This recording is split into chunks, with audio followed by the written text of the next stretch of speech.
Howdy folks, and welcome to the Daily Coin. My name is Rory, and today is Sunday, May the 1st, 2016, and I have the great honor and distinct pleasure of welcoming to the show for the first time Mr. Max Porterfield, who is the CEO of Callinex Mines. And Callinex Mines is partnered with the legendary team and resources investment legend Carlo Savelli. And Callinex Mines is an exploration company in Canada with two new discoveries on the books.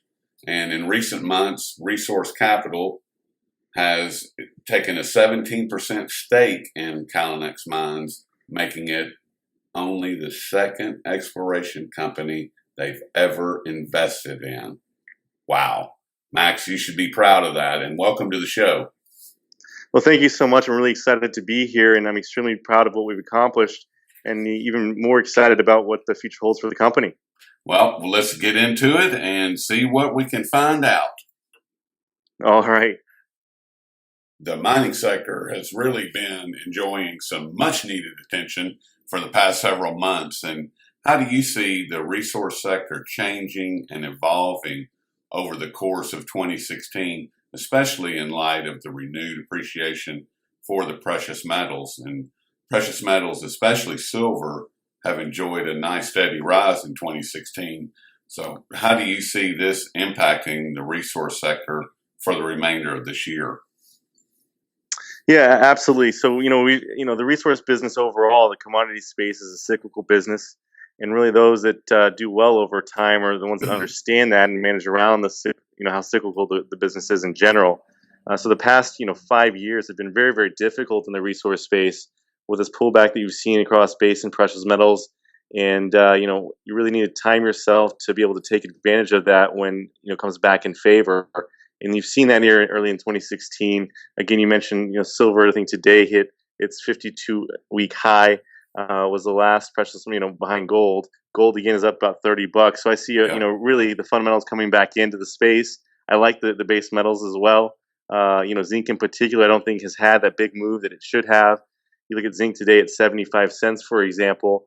A lot of the analyst consensus is the long-term price for zinc should be around $1.60 a pound. So again, you can get big moves in these spaces, and it goes back to fundamentals. I was just talking about zinc. You had over the past 2 years or so, 10% of global supply come offline from mines that were coming off of end of life there. With that being said, a very large portion of zinc supply, for example, is a byproduct to other mines that the main focus might be mining some other commodity, and it just comes off as a byproduct. So you really need a big incentive price move in zinc to incentivize new exploration, development, and construction of these new zinc mines to meet demand, which you haven't had. And if you look at the above ground inventories for zinc, for example, they've gone down by over 60% in the past 3 years. Wow. So I think we're in an inflection point for these commodities, and really you want to position yourself to take advantage for those the rising price environment that I foresee going forward in the future. Max, your company's been in Manitoba digging in the dirt since 1927. That's a good long history. Yeah, the company's got a long history going back to 1927 when a man named Jack Callanan IPO'd. It was actually the oldest traded company back on the Vancouver Stock Exchange. Had a number of economic, high-grade, base and precious metals-rich VMS deposits discovered in its history. The most recent, notably, was the 777 mine was discovered by Hud Bay on Callanan Mines claims. That was the name of the company at the time.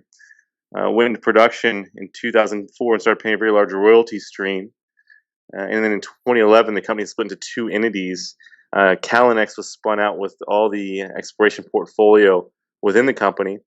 And we renewed that focus on these base metals and precious metals rich VMS deposits and exploration for those over the past 2 years, and have been very active in the pursuit of that with a team that we've built that has really had a lot of success doing that. Yeah, I was reviewing your management team, and you've surrounded yourself with some high caliber, really great people. And we're going to get into that in just a minute. I wanted to ask you about Callinex and how close are you guys at this point to delivering even more product to the market, or are your new discoveries already producing? Well, no, the products and what we're doing is an exploration, and I think the one of the biggest value creators for the old mining industry as overall is an exploration and the discovery of new deposits, where you can kind of really create huge returns and large returns for your investor base by doing so. So the exploration that we've been doing is an early stage exploration, looking to discover and define new deposits that'll eventually go into production sometime in the future.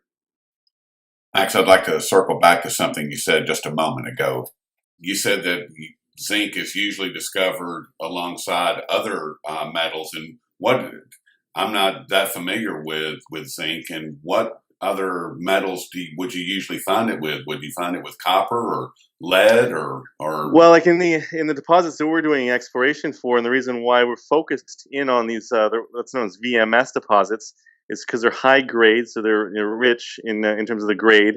Uh, in They're high grade in terms of cross basin precious metals, as I mentioned before. So you typically find these VMS deposits are going to be copper, zinc, gold, and silver. So again, you get the best of both worlds. Okay. I think from an exploration standpoint, it really creates a deposit that has some legs to it when you discover them and you're developing them, because you're not really that affected by the underlying commodity movement price. So if the underlying commodity price for gold goes up or down, for example, it won't have as much impact on a product that's exclusively gold. Likewise, the same fluctuations for copper, zinc, or silver as well. So yeah, absolutely, they come as a byproduct in these VMS deposits. It's alongside copper, zinc, and gold. Okay. I'm sorry, copper, silver, and gold. And it seems like that you have where you have your mines located, which is up in Manitoba, Canada. Seems like you guys are on some very fertile ground up there. Like I said a minute ago, you guys have been in operation since 1927, which is really, you're coming up on your 100-year anniversary. And it appears that you are not leaving any of the top shelf metals behind. I mean, you said you guys are digging for gold and silver, copper and zinc. And as your mining operations expand and locate new veins of metals, in your opinion, Max, which of these metals is the most exciting, and why do you find it the most exciting? Well, I think right now, in terms of what I find the most exciting, is going to be, I guess, a tiebreaker between gold and zinc. I think copper is going to be a little bit farther out in terms of the curve, where I see strong demand and price increases coming. And again, I think zinc at 75 cents today, the long-term pricing at $1.60, with these mines shutting down and above ground inventories dwindling. I see that's kind of place to position the company. In terms of the Flin Flon Greenstone Belt, which you mentioned, where we're focused our exploration efforts on, again, you're absolutely correct. It's a known mining camp that's had 32 mines go into production over the past 90 years. It's 90 years of continuous production, and I think that's just really the tip of the iceberg there. Because as you kind of go deeper within the belt, is really where you see these much larger deposits being formed. That has to be exciting for you guys. I had no idea that there were that many mines over that many number of years. Goodness gracious, that is very fertile ground. Yeah, absolutely. If you look at the team we've established around our chairman, Mike Maslowski, he's a member of the Canadian Mining Hall of Fame. Our technical team has been associated with the discovery of 3 of the 4 largest mines in the camp's history. So I think definitely it's all about the people, because the people are the ones that are going to be able to realize the value and the potential in the project portfolio that the company holds. Yeah, and I'm glad you brought up your team.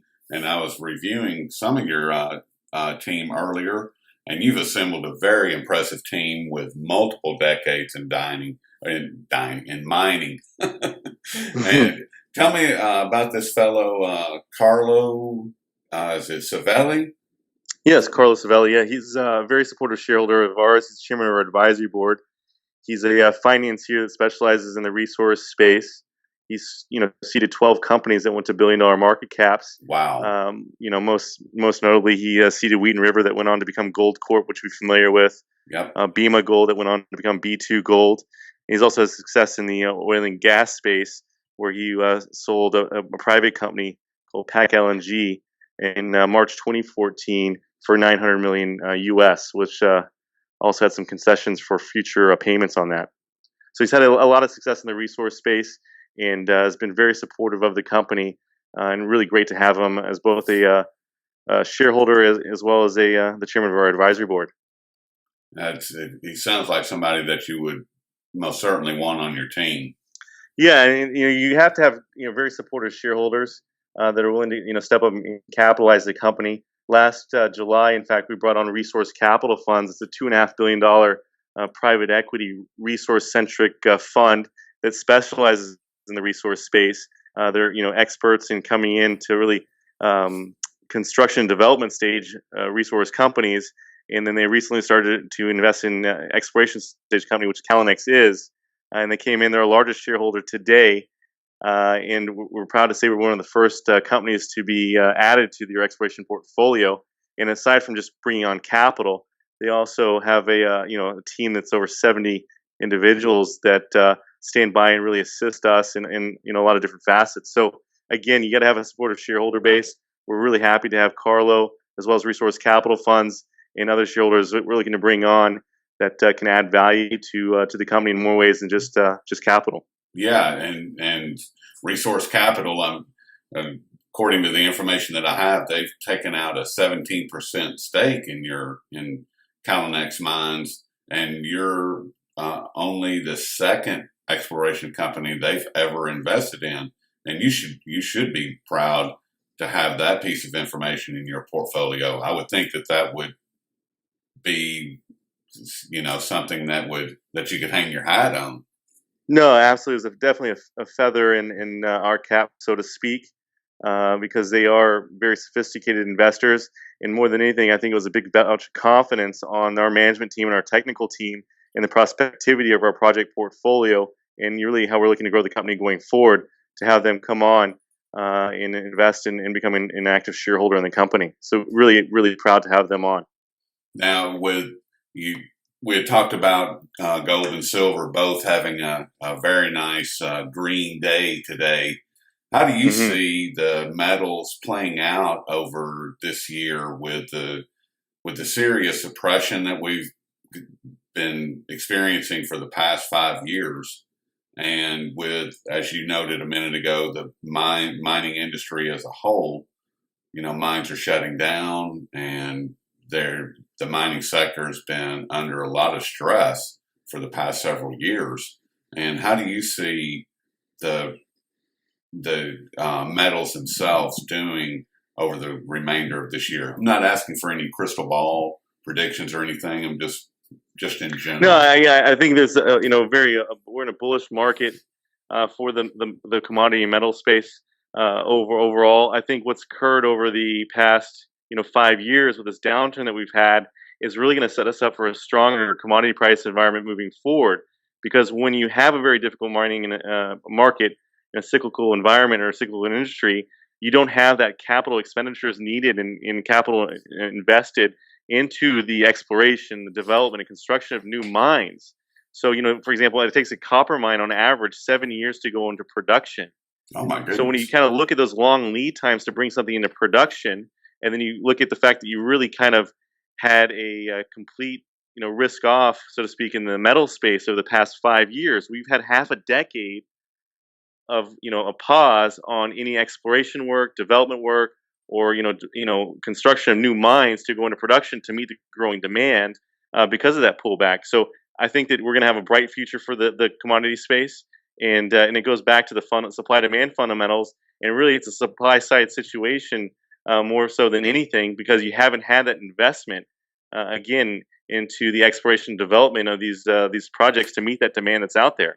Right, and the demand is only growing every day. I mean, it's well, the population is growing every day around the world, right? And everyone wants to have all the luxuries that we have in North America here, and I think as you have these growing emerging economies kind of come up the curve here, in the growing middle class, they're going to consume more and more commodities themselves. Right. So that, coupled with the growing population, is going to lead to a lot of demand on commodities where you really haven't had that investment. I mean, you haven't had a downturn that big and that long in the commodity space ever, really. I mean, I talked to our chairman, Mike Maslowski, who's been in the business, 60 plus years, and he said he's never seen it this bad, and he's not the only one that echoes, those thoughts. And I can believe that, and because I don't, it just seems like the continual beatdown it's just been relentless. I mean, and I don't understand it, but want to look at Asia for just a second, if you don't mind. Mm-hmm. And as you're well aware, I'm sure that the Shanghai Gold Exchange just began their gold fix in yuan on April the 19th. And that, coupled with the large scale solar program that China has instituted, and I believe it was in 2014 is when they started, Mm-hmm. and they plan on having 100 gigawatts of solar power by 2020.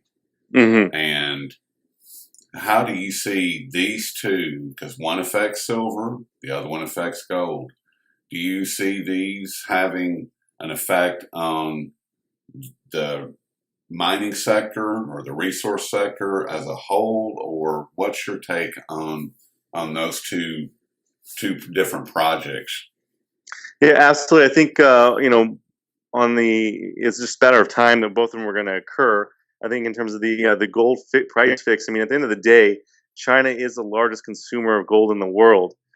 So for them to kind of take control and have their own price fixing, definitely was surprised it took this long for that to happen. On the solar front, I think that's going to be a growing trend globally, as I think all economies and governments kind of look to how to clean up their act, so to speak, on how they create energy. And I think solar is one facet on a multiple facet kind of model in terms of how to create baseload power for your population. So it was both very, very positive. And you look at how that kind of rolls over to the exploration standpoint. Obviously, it's going to be good for demand and higher pricing for that. But then if you look at, overall in terms of what does that do for exploration for across the entire industry, I think, it's something like half of all exploration dollars spent are actually just for gold alone in Canada. So again, I think that's, going to be spread out when you have a move in gold and silver. It's going to go across all commodities, and everyone's going to really stand to benefit in the resource space. How do you see the gold silver ratio? How are we going to get that back in balance? Because as you are well aware, the ratio to the gold silver ratio coming out of the ground is about 9.5, 10 to 1, but the price currently is around 75 to 1. How do we get that back in line, or does it even matter? I think it'll come in line over time. I think you've had a huge shock to the overall sector over the past, again, 5 years. So as the markets come back and the real world pricing comes back into effect, the fundamentals underlying that from the supply demand side of things moving forward, because again of this lack of investment to the supply side of the business, it'll begin to normalize. I don't think that's something that happens overnight, but something you'll see over time. And you just want to kind of get in front of that. Okay. And Calinex Mines, I want to turn back to your company for just a quick minute. And people can get involved with that. And what are the trading symbols, if you don't mind, Max? Yeah, absolutely. We trade down in the United States under the OTCQX exchange under the ticker CLLXF. Again, that's CLLXF. And then we also trade on the Toronto Venture Exchange in Canada under the ticker CNX. Again, CNX on the Toronto Venture and CLLXF down in the States. Thank you very much. And I appreciate you having me. Well, where does Calinex go from here? And on a side note, Max, how do you define success?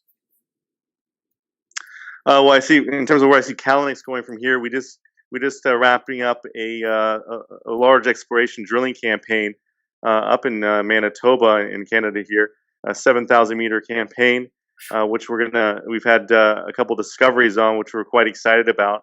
So we have some follow up drilling there. aside from that, I see a tremendous amount of opportunity to go out and make some acquisitions where the opportunity is right, using our technical team that has so much experience and so much knowledge in these type of deposits here, while the opportunity is still in front of us. In terms of what defines my success is really creating value for my shareholders. I was brought on the CEO 2 years ago with the job to run Calinex, to grow grow Calinex, and I think we've done a great job so far. We've got a lot of work ahead of us to do that, and again, it's return on capital for our investors.